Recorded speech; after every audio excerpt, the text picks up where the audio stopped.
નમસ્કાર વિદ્યાર્થી મિત્રો, મારું નામ નિલેશ ઠોરિયા. ગયા લેક્ચરની અંદર આપણે જે સજીવોમાં પ્રજનન જે પહેલું ચેપ્ટર એની આપણે થોડીક માહિતી લીધી. એની અંદર આપણે જોઈ ગયા કે જે પ્રજનન એના જે બે પ્રકાર અલિંગી અને લિંગી.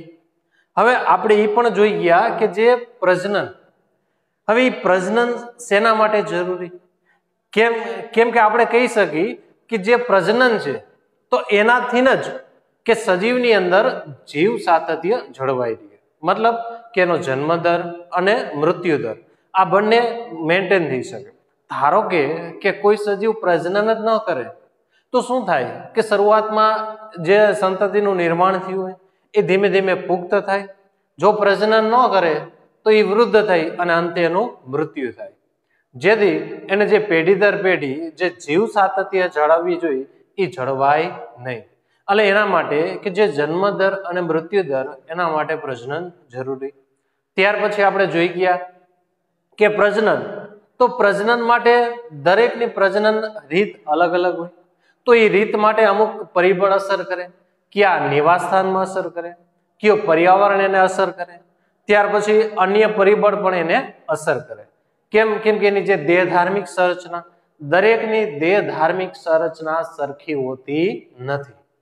હવે દરેકની દેહ ધાર્મિક સંરચના સરખી ન હોય તો સ્વાભાવિક છે કે દરેકના જે કાર્ય, ત્યાર પછી દરેકના જે પ્રજનનની પદ્ધતિ એ પણ અલગ અલગ જોવા મળે. માટે દેહ ધાર્મિક ક્રિયા ઉપર પણ પ્રજનનની અસર જોવા મળે. ત્યાર પછી આપણે એના જે સામાન્ય બે પ્રકાર જોઈ ગયા હતા, અલિંગી અને લિંગી પ્રજનન. અલિંગીની અંદર આપણે વાત કરી હતી કે જન્યુઓનું નિર્માણ થાય અથવા તો નિર્માણ વગર જ જે સંતતિનું નિર્માણ થાય એને આપણે શું કીધું, અલિંગી. કે જેની અંદર ખાસ યાદ રાખજો કે જેની અંદર એનો પિતૃદેહ એક જ હોય, એમાંથી બાળ સંતતિનું નિર્માણ થાય. ત્યાર પછી જે આપણે જોઈ ગયા લિંગી પ્રજનન, તો એની અંદર શું જોઈ ગયા કે જે લિંગી પ્રજનન હોય તો એની અંદર બે અલગ અલગ પિતૃ, મતલબ કે બે અલગ અલગ દેહ, કા એક નર હોય અને એક માદા હોય, આ બે અલગ અલગ દેહના જે સમાગમથી એક નવી સંતતિનું નિર્માણ થાય જેને આપણે લિંગી પ્રજનન કહી શકીએ. જેની અંદર શું થાય કે બેના જે લક્ષણ ભેગા થાય, જેમાં પુનઃ સંયોજન થઈ શકે, કે જે બેના લક્ષણ ભેગા થાય એટલે કે નવા લક્ષણનું નિર્માણ થાય. એટલે કે આવનારી સંતતિની અંદર જે લક્ષણની અંદર વૈવિધ્યતા જોવા મળે, જ્યારે અલિંગીની અંદર એ જોવા મળે નહીં. રેડી? તો આ સામાન્ય માહિતી આપણે શરૂઆતમાં જોઈ ગયા. હવે આપણે સ્ટેપ બાય સ્ટેપ અલગ અલગ મુદ્દાઓ વિશે અભ્યાસ કરશું. એની અંદર જે આખું ચેપ્ટર મુખ્ય બે પોઈન્ટ ઉપર આપણને જોવા મળશે, એક અલિંગી અને સેકન્ડ લિંગી પ્રજનન. તો શરૂઆત આપણે ફર્સ્ટ અલિંગી અસેક્સ્યુઅલ રિપ્રોડક્શન એની જે શરૂઆત કરશું. તો અલિંગી પ્રજનન કે જે જનીનું નિર્માણ થાય અથવા તો નિર્માણ થયા વગર જ, કે જેની અંદર બાળ સંતતિનું નિર્માણ થાય.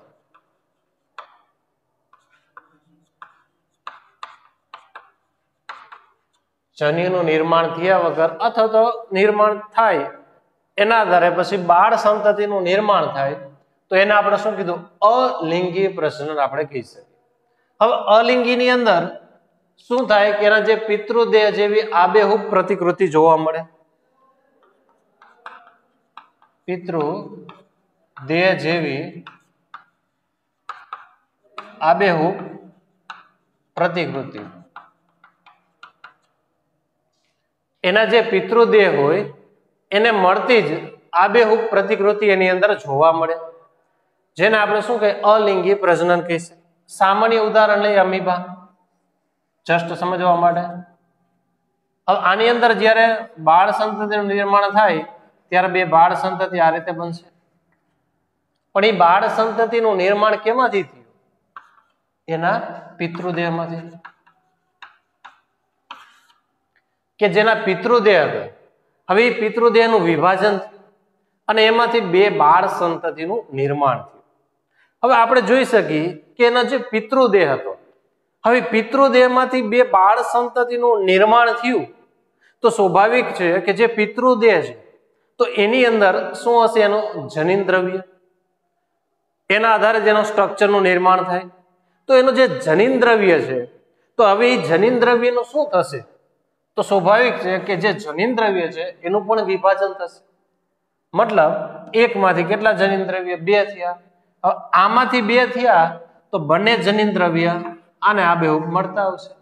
મતલબ એના જે પિતૃદેહનું જે સ્ટ્રક્ચર છે, જે સંરચના છે, એવી જ સંરચના એના બાળ દેહની અંદર જોવા મળશે. આપણે લઈ શકીએ ને આ જે બાળ સંતતિ, જેના પિતૃદેહ આબેહૂબ પ્રતિકૃતિ જોઈ શકાય.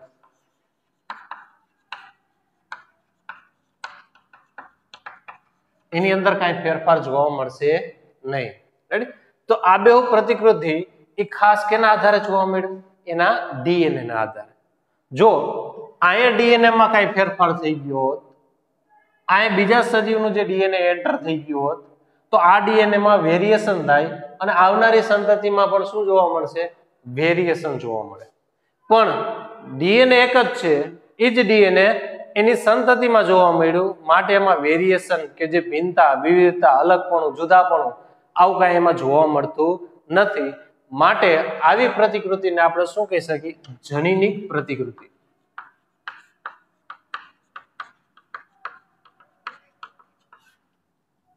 કેમ? કેમ કે આ કોપી છે, તો એ કોપી થવાનો જે મુખ્ય આધાર કહી શકીએ આપણે, તો એનો જે મુખ્ય આધાર કહી શકીએ તો એ શું છે? માત્ર એનો ડીએનએ.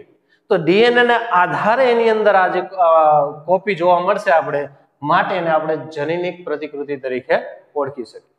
ક્લિયર? તો આ થઈ ગયું આપણું અલિંગી પ્રજનન. હવે અલિંગી પ્રજનન છે એની તો આપણે થોડીક માહિતી લઈ લીધી કે જેની અંદર જન્યુ અથવા તો જન્યુ વગર સંતતિનું નિર્માણ થાય. પિતૃદેહ એક જ જોવા મળે. જે 2 બાળ સંતતિ મળશે તો એના પિતૃદેહને આબેહૂબ પ્રતિકૃતિ સ્વરૂપે મળશે. હવે એ પ્રતિકૃતિનો મુખ્ય આધાર શું છે? એનો જનીન. તો આવી પ્રતિકૃતિને આપણે કેવી પ્રતિકૃતિ કહી શકીએ? જનીનિક પ્રતિકૃતિ તરીકે ઓળખી શકીએ. આટલી સિમ્પલ માહિતી આપણે લીધી. હવે અલિંગી પ્રજનન થવાની અલગ અલગ રીત અલગ અલગ હોઈ શકે. અમુકમાં ભાજન દ્વારા થાય, અમુકમાં કલિકા સર્જન દ્વારા થાય, અમુકમાં બીજાણુ સર્જન દ્વારા થઈ શકે. તો અલગ અલગ રીતે દરેકની અંદર અલગ અલગ પ્રકારનું વિભાજન જોવા મળે. એની આપણે થોડીક વિસ્તૃત માહિતી વિશે અભ્યાસ કરી.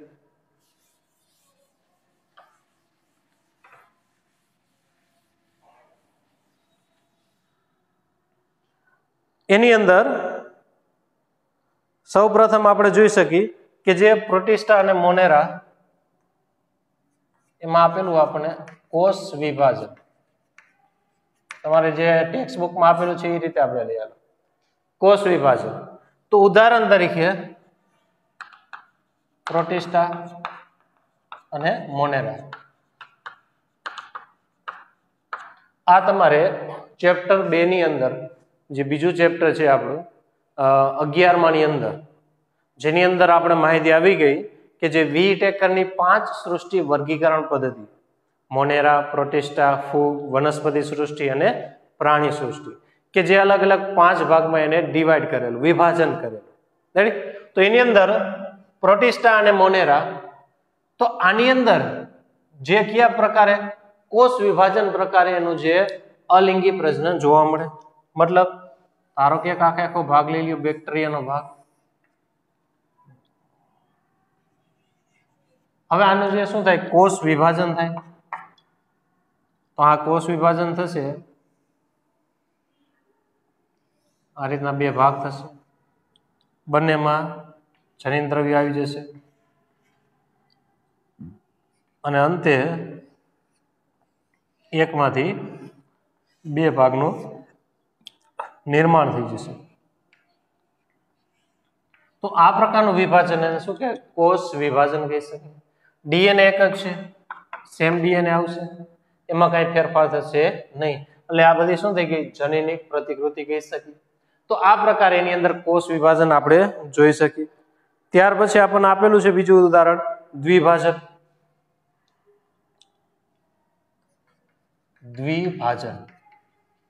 દ્વિભાજન મતલબ એના કેટલા? 2 ભાગ પડે, એને આપણે શું કહીએ? દ્વિભાજન કહેવાય. હવે દ્વિભાજનના પણ અલગ અલગ 3 પ્રકાર પડે,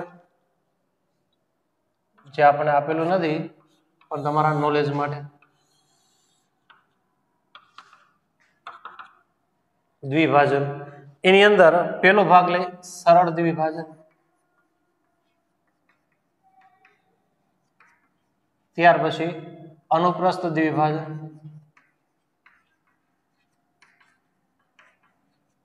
અને ત્યાર પછી આયામ દ્વિભાજન.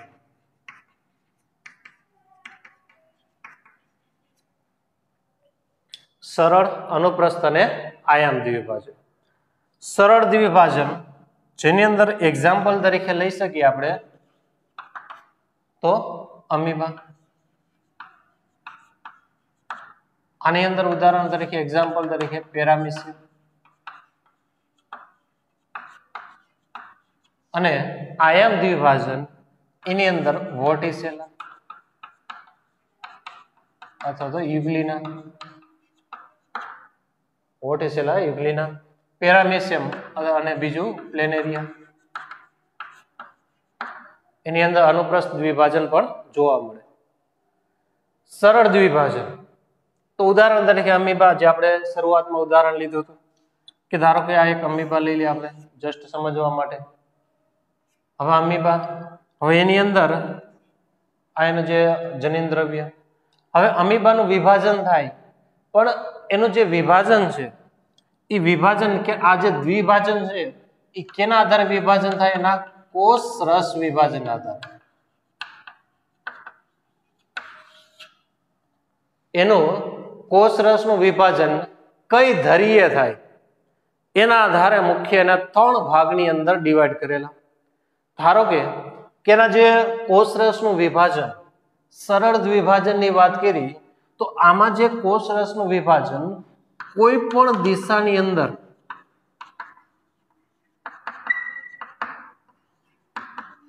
કોઈ પણ દિશામાં એનું જે વિભાજન થાય તો એને આપણે સરળ દ્વિભાજન કહી શકીએ. મતલબ ધારો કે આ જે એક અમીબા છે તો એનું વિભાજન એક આધરીય પણ થઈ શકે, એક ઉભીધરીય પણ થઈ શકે, ક્રોસમાં થઈ શકે, આ રીતે પણ થઈ શકે. એટલે ગમે તે દિશામાં વિભાજન થાય અને એમાંથી 2 બાળ સંતતિનું નિર્માણ થાય તો એને આપણે સરળ દ્વિભાજન કહી શકીએ. અનુપ્રસ્થ દ્વિભાજન તો એની અંદર ધારો કે પેરામીશિયમ લઈ લઈએ આપણે, તો એનું વિભાજન હંમેશા એક જ ધરીએ થાય, કઈ? આડી ધરીએ, અને એકમાંથી 2 બાળ અમીબાનું નિર્માણ. આખી પ્રોસેસ નથી લેતો, જેથી તમને ખ્યાલ આવી જાય. એકમાંથી 2 બાળ અમીબાનું નિર્માણ થાય પણ કઈ ધરીએ? આડી ધરીએ.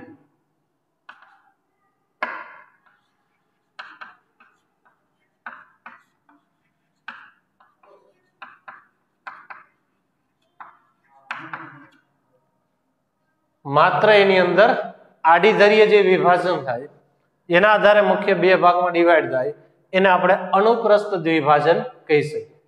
હવે આયામની વાત થઈ તો વોર્ટિસેલા, યુગ્લિના,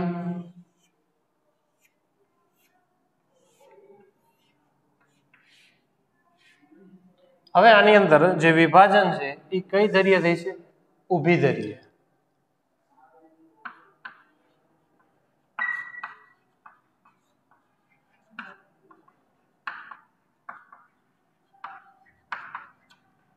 જેની અંદર વિભાજન એને જે ઊભી ધરીએ થાય તો એને આપણે શું કહી શકીએ? કે આયામ દ્વિભાજન કહી શકીએ. ક્લિયર? તો દ્વિભાજનના આપણે જે 3 પ્રકાર જોઈ ગયા. ત્યાર પછી જે આમાં આપેલું છે આપણને જે ઉદાહરણ તરીકે અમીબા અને પેરામીશિયમ. ક્લિયર? ત્યાર પછી કલિકા તરીકે એક ઉદાહરણ આપણને આપેલું, એ પણ આપણે સાથે જોઈ લઈએ. કલિકા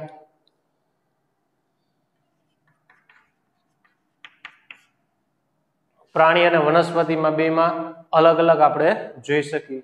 જે કલિકા સ્વરૂપે 2 સાથે આપણે લઈ લઈએ. કલિકા જેમાં ઉદાહરણ આપેલું એ પેલા લઈએ. ઈસ્ટ, તો ઈસ્ટની અંદર શું થાય કે એનો જે પિતૃદેહ છે એમાંથી એક બડી એટલે કે જે કલિકાનું નિર્માણ થાય. ત્યાર પછી એ કલિકા એના જે પિતૃદેહથી છૂટા પડી અને સ્વતંત્ર સજીવ તરીકે નિર્માણ પામે. સપોઝ ધારો કે એનો પિતૃદેહ ઈષ્ટ, હવે એમાંથી ધીમે ધીમે આ ઉપરના ભાગની અંદર આ રીતે ભાગ ઉપસી આવે, જેને આપણે શું કહીએ? કલિકા કહીશું. અને જ્યારે એ પરિપક્વ થઈ છે ત્યારે એ કલિકા પોતાના પિતૃદેહથી છૂટો પડી જાય. છૂટા પડી અને આ ભાગ એક સ્વતંત્ર ઈષ્ટ તરીકે નિર્માણ, પછી એમાંથી એક નવી કલિકાનું નિર્માણ થાય અને ધીમે ધીમે એની જે સંતતિ વધતી જાય. તો આ પ્રકારનું જે છે એને આપણે શું કહીએ? કલિકા સર્જન કહીએ. આ પ્રકારના જે વિભાજનને કેવું વિભાજન કહેવાય? દ્વિભાજન કહેવાય. આ પ્રકારે જે વિભાજન થાય એને આપણે શું કીધું? કોષ વિભાજન તરીકે ઓળખી શકીએ. આમાં કોષનું વિભાજન થાય, આમાં કોષરસનું વિભાજન થાય અને આમાં કલિકાનું નિર્માણ થાય. ત્યાર પછી બીજું જે ઉદાહરણ લઈએ કલિકાની અંદર, તો એની અંદર બે પ્રકારની કલિકા થાય, એક બાહ્ય કલિકા અને એક અંતઃ કલિકા.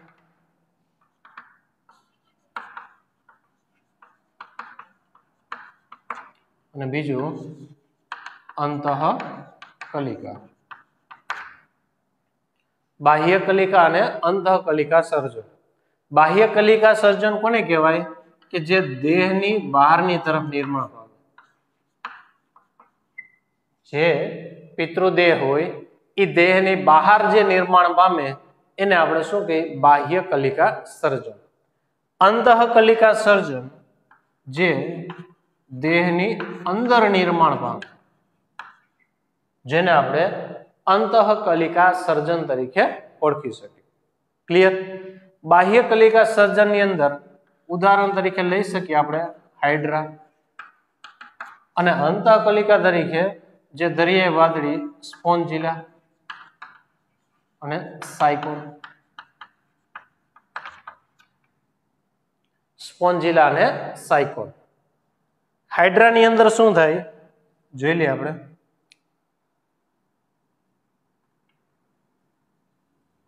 આનો જે પિતૃદેહ ઉપર સૂત્રાંગો આ રીતના જોવા મળશે આપણને.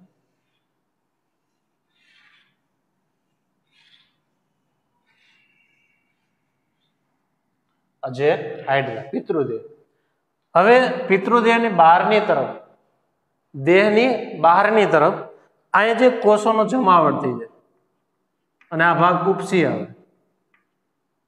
કોષોનો જમાવટ થઈ અને એ ભાગ ઉપસી આવે અને જે ઉપસી આવી અને આની તરફ એક બાળ હાઇડ્રાનું શું થાય?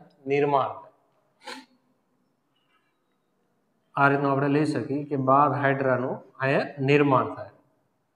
જેમ જેમ જેમ ધીમે ધીમે એનો જે વિકાસ થતો જાય અને જ્યારે પરિપક્વ થઈ છે એટલે બાળ હાઇડ્રા પોતાના પિતૃદેહથી છૂટા પડી જાય છે. છૂટા પડી અને એક સ્વતંત્ર હાઇડ્રા તરીકે નિર્માણ પામશે.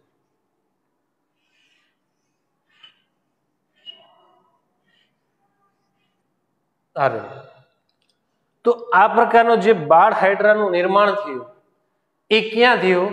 કે પોતાના પિતૃદેહ હતા એ પિતૃદેહની બહારની તરફ નિર્માણ થયું. માટે એને શું કીધું? બાહ્ય કલિકા સર્જન આપણે કહી શકીએ. સેકન્ડ, અંતઃ કલિકા સર્જન જે દેહની અંદરની તરફ જે નિર્માણ પામે, જે સાયકોન અને સ્પોન્જિલાની અંદર આપણે જોઈ શકીએ. આ દેહ છે તો દેહની અંદરની તરફ આ રીતે એની અંદર નિર્માણ પામે. હવે દેહની અંદર નિર્માણ પામે તો એને જે પ્રોટેક્શન માટે એક આ જે વધારાનું આવરણ જોવા મળશે આપણને.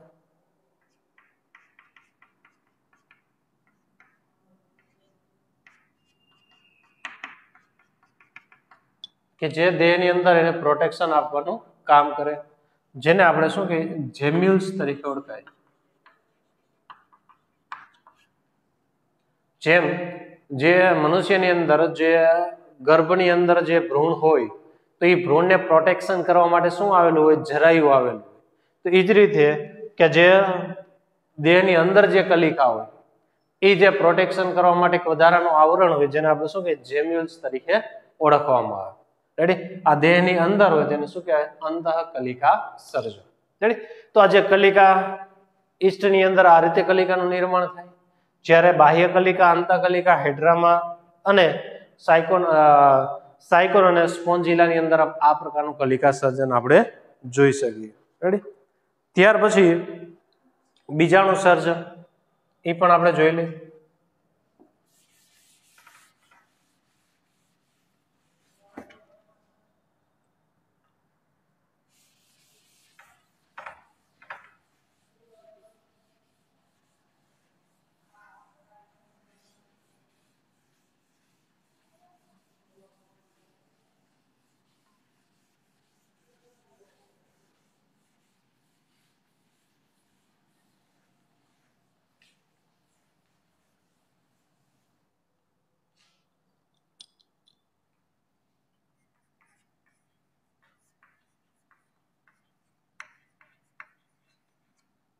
બીજાણુ સર્જન જે અમીબાની અંદર આપણે જોઈ શકીએ, જેની અંદર બે પરિસ્થિતિ, એક પ્રતિકૂળ અને એક અનુકૂળ પરિસ્થિતિ. સૌ પ્રથમ એની જ્યારે પ્રતિકૂળ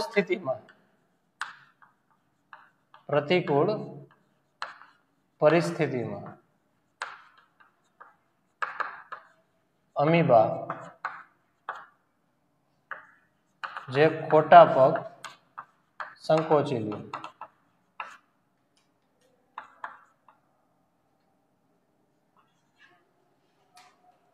સૌ પ્રથમ એની અંદર કે જે પ્રતિકૂળ સ્થિતિમાં બે પ્રકારની સ્થિતિ, એક અનુકૂળ અને બીજી પ્રતિકૂળ.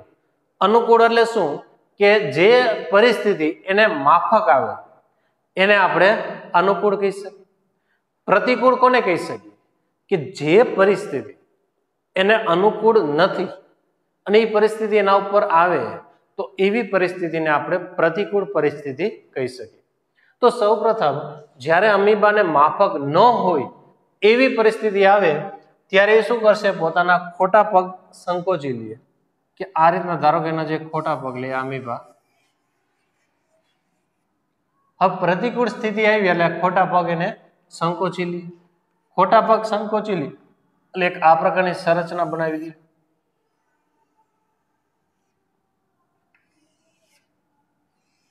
એક આ બીજું આવરણ અને એક આ ત્રીજું આવરણ. ખોટા પગ સંકોચી લે અને ત્રિસ્તરીય આવરણનું નિર્માણ કરે.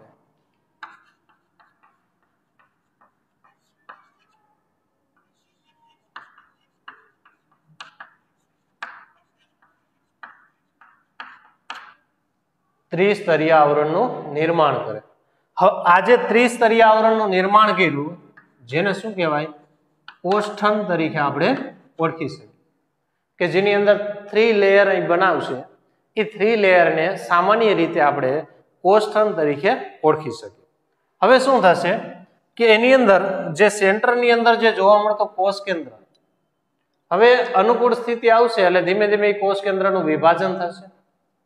વિભાજન થશે તો નોર્મલી આપણને ખ્યાલ છે કે જ્યારે વિભાજનની પરિસ્થિતિ આવે તો 1 માંથી 2, 2 માંથી 4, 4 માંથી 8, 8 માંથી 16 અસંખ્ય એના કોષ કેન્દ્રનું નિર્માણ થવા માંડે.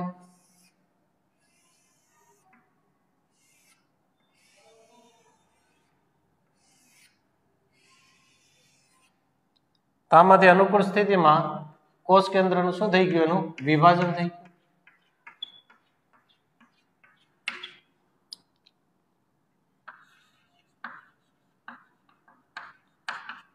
અનુકૂળ સ્થિતિમાં કોષ કેન્દ્રનું વિભાજન. હવે દરેક કોષ કેન્દ્રની આજુબાજુ શું આવી જશે? કોષ રસ.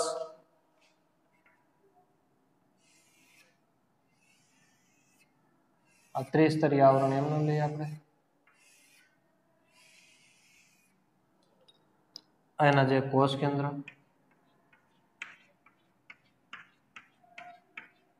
હવે દરેક કોષ કેન્દ્રની આજુબાજુ શું આવી ગયું? કોષ રસ.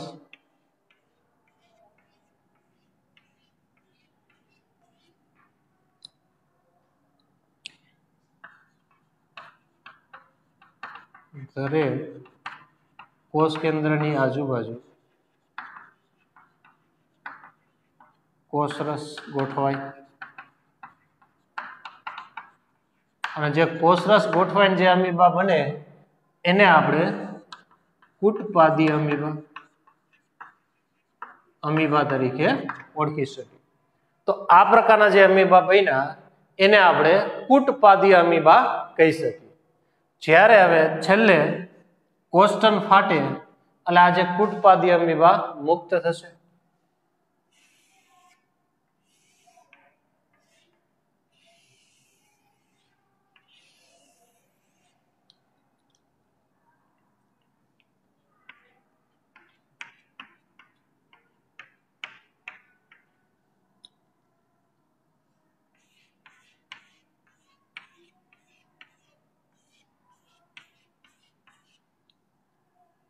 આપણે લઈ શકીએ કોષ્ટન ફાટવાથી કુટપાદીય અમીબા મુક્ત થાય સ્વતંત્ર અમીબા તરીકે નિર્માણ પામે.